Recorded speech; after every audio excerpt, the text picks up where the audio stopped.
आपल्या भारतीय जनता पार्टीच्या पक्षाच्या संभाजीनगर येथील छत्रपती संभाजीनगर येथील भव्य आणि सुंदर कार्यालयाच्या लोकार्पणाच्या सोहळ्यासाठी मंचावर विराजमान या राज्याचे लाडके मुख्यमंत्री आदरणीय देवेंद्रजी फडणवीस ज्या ज्या लोकांची नावं ते घेणार आहेत ते सर्व मंचावर विराजमान भारतीय जनता पार्टीचं हे भव्य स्वरूप ज्यांनी आपापल्या परिश्रमांनी उभं केलंय ते सर्व कार्यकर्तागण, कारण देवेंद्रजी फडणवीसांचा आदेश आहे जास्त लांब भाषण घ्यायचं नाही, सर्वांची नावं घ्यायची नाही।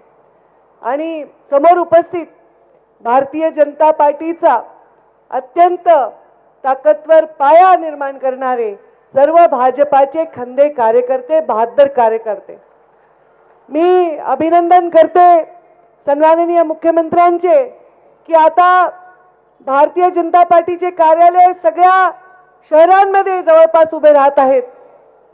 आपल्या भारतीय जनता पार्टीचा जन्म झाला तेव्हापासूनचा आतापर्यंतचा जो प्रवास आहे तो अत्यंत सुवर्ण क्षणांचा प्रवास आहे।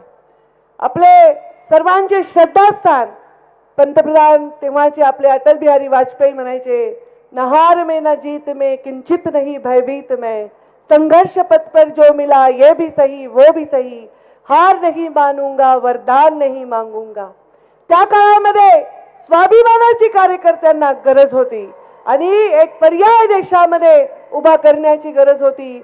तेव्हा वरदान न मागता संघर्षाची ज्यांनी बाट निवडली त्या अटल बिहारी वाजपेयी यांनी संघर्षाचं बीज रोवलं आणि तेव्हा कार्यकर्ता नाही, आमचा कोश नाही, आमचा झेंडा नाही, आमचा चिन्ह नाही, तरी हा पक्ष उभा राहील हा विश्वास दिला आणि तो विश्वास प्रधानमंत्री नरेंद्र मोदींनी खरा करून दाखवलेला आहे। पूर्ण कार्यकर्ते या काळामध्ये जेवढे या दशकामध्ये झाले, पूर्ण नेते जे झाले त्या सर्वांनी हा विश्वास खरा करून दाखवलाय।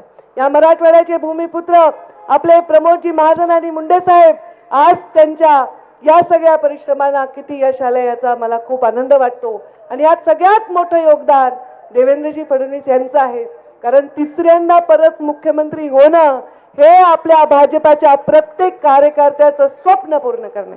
मी देवेंद्रजी आपल्याला सर्व कार्यकर्त्यांच्या माध्यमातून अभिनंदन करते। बिहारमध्ये सुद्धा आपण प्रचंड यश मिळवलेलं आहे आणि आता मला वाटतं एकही राज्य भविष्यात राहणार नाही जिथे भारतीय जनता पार्टीची पूर्ण सत्ता असेल। मला आता प्रत्येक नगरपालिकेमध्ये आणि जिल्हा परिषदेमध्ये भारतीय जनता पार्टीचं कमळ फुलवण्यासाठी मी सन्माननीय मुख्यमंत्र्यांना शुभेच्छा देते आणि त्यांच्या नेतृत्वाखाली पूर्ण महाराष्ट्रामध्ये आम्ही काम करून भारतीय जनता पार्टीची ताकद वाढवण्यासाठी हे कार्यालय हे प्रतिकात्मक उभे राहतील आणि या कार्यालयातून ऊर्जा घेऊन कार्यकर्ता जाईल हा विश्वास व्यक्त करते आणि माझ्या वाणीला विराम देते। धन्यवाद। जय हिंद, जय महाराष्ट्र।